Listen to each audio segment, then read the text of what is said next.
Hello friends, ఈరోజు మనం ఈ వీడియోలో డేటాబేస్ అంటే ఏంటో తెలుసుకుందాం. సో ఏముంది, కలెక్షన్ ఆఫ్ టేబుల్లే కదా అనుకోవద్దు, ఇన్ డీటెయిల్గా చూద్దాం ఇక్కడ. సో ఒక డేటాబేస్ అంటే ఒక డేటాని ఒక ప్రాపర్ వేలో ఆర్గనైజ్ చేసి పెట్టుకోవడం. దాన్ని మనం ఒక కంటైనర్ లాగా తీసుకోవచ్చు.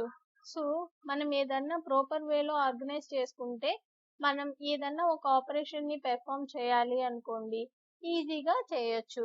అదే ఎలా అంటే అలా ఉండింది అనుకోండి, మనకి ఫస్ట్ ఆ డేటాని గెట్ చేసుకునేదానికి ఎక్స్ట్రా ఎఫర్ట్ పెట్టాల్సి ఉంటుంది.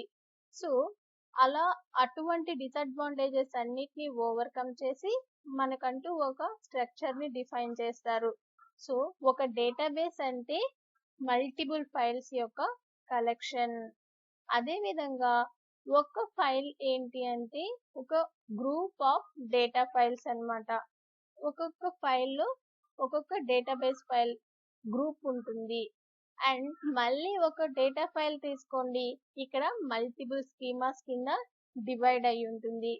ఇక్కడ నేను రియల్ ఓరియంటెడ్ లో కూడా నేను మీకు చెప్తానండి. అండ్ స్కీమాస్ అంటున్నాం కదా, ఇది కంప్లీట్లీ ఆప్షనల్. మనకి కంపల్సరీ స్కీమా అన్నది ఉండాల్సిన అవసరం లేదు. ఉంటే ఆ పర్టికులర్ స్కీమా కింద టేబుల్ అన్నది లేదా ఆబ్జెక్ట్స్ అన్నటివి క్రియేట్ అవుతాయి. ఒకవేళ లేదనుకోండి, డిబిఓ అన్నది డిఫాల్ట్ స్కీమా జనరేట్ అయ్యి దాని అండర్లో టేబుల్స్ అన్నటివి జనరేట్ అవుతాయి. సో మళ్ళీ ఇప్పుడు మనం ఆ స్కీమాలో మనం ఏం చేస్తాం, మల్టిపుల్ టేబుల్స్ ని కానీ ఆబ్జెక్ట్స్ ని కానీ క్రియేట్ చేసుకుంటాం.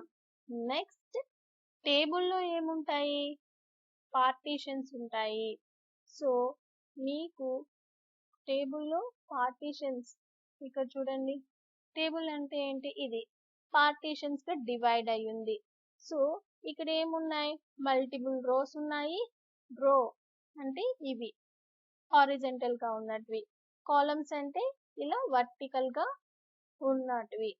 సో ఇప్పుడు చూడండి, ఒక టేబుల్ మల్టిపుల్ పార్టీషన్స్ గా డివైడ్ అయి ఉంటుంది. ప్రతి ఒక్క పార్టీషన్ లో మనకి ఏమున్నాయి, మల్టిపుల్ రోస్ ఉన్నాయి. సో మళ్ళీ ప్రతి ఒక్క రో ఎన్ని విధాలుగా డివైడ్ అయ్యింది, మల్టిపుల్ కాలమ్స్ గా డివైడ్ అయ్యింది. సో నెక్స్ట్ మనకి ఒక పేజ్ అండి, ఒక పేజ్ ఎన్ని ఉంటాయంటే ఒక రో కానీ లేదా మోర్ దెన్ వన్ రో కానీ ఉంటుంది.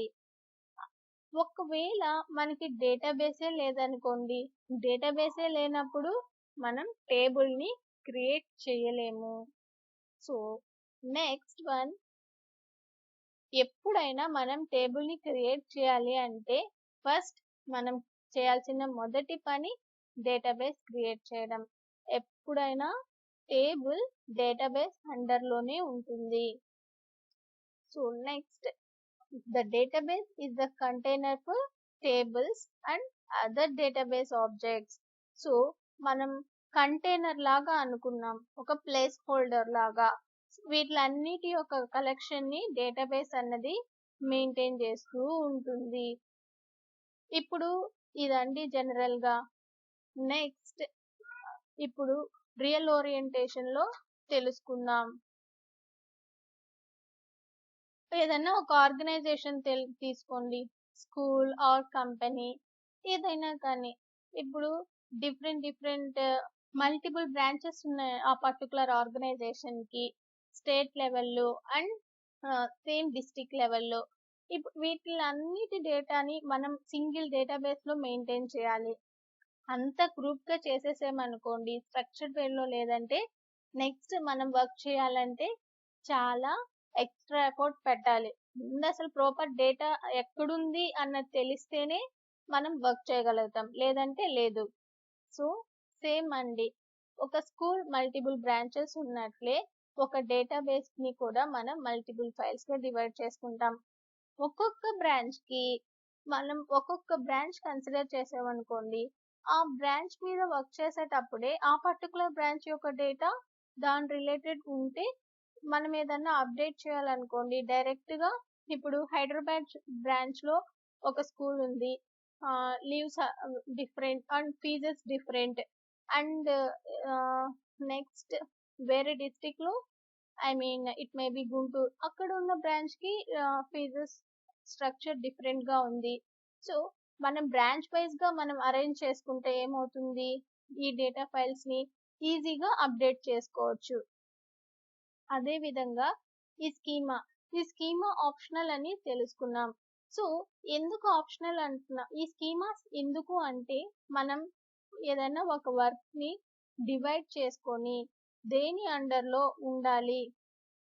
ఇప్పుడు చూడండి ఈ స్కీమానే లేదనుకోండి అన్ని టేబుల్స్ అన్నీ మనం ఒకేగా క్రియేట్ చేసేసుకుంటాం. ఎన్ని టేబుల్స్ క్రియేట్ చేసినా డిఫాల్ట్ స్కీమా ఏంటి డిబిఓ దాని అండర్లోనే క్రియేట్ అవుతాయి. సో అలా కాకుండా మనం బ్రాంచ్ వైజ్ గా స్కీమాని డిఫైన్ చేసుకున్నాం.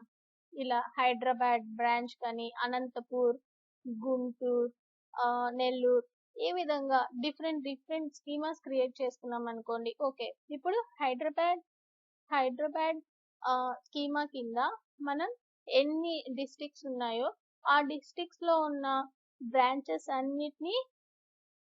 అన్నిటికీ ఒక్కొక్క టేబుల్ కింద మల్టిపుల్ టేబుల్స్ ని క్రియేట్ చేసుకోవచ్చు. సో మనం హైదరాబాద్ లో null I mean Nalgonda district లో ఉన్న బ్రాంచ్ కి మనం అప్డేట్ చేయాలనుకోండి డైరెక్ట్ గా ఆ మల్టిపుల్ టేబుల్స్ లో ఎక్కడైతే ఆ నల్గొండ స్కూల్ టేబుల్ ఉంటుందో అక్కడికి వెళ్ళి మోడిఫై చేస్తే మన చేంజెస్ సరిపోతుంది. సో ఈ విధంగా మనం మన డేటాని ప్రాపర్ వేలో ఒక స్ట్రక్చర్డ్ ఫామ్ గా ఆర్గనైజ్ చేసి పెట్టుకుంటాం. ఒక డేటాబేస్ అంటే ఒక కంటైనర్ లాగా చూడండి ఎన్నిటిని హోల్డ్ చేసి పెట్టుకుంటుందో.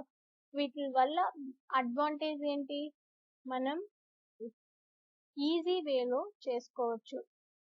ఎలా అంటే అలా మెయింటైన్ చేసామంటే ఈజీగా మనం వర్క్ ని కంప్లీట్ చేసుకోలేము.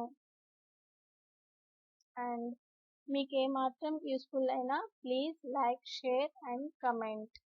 Thank you for watching.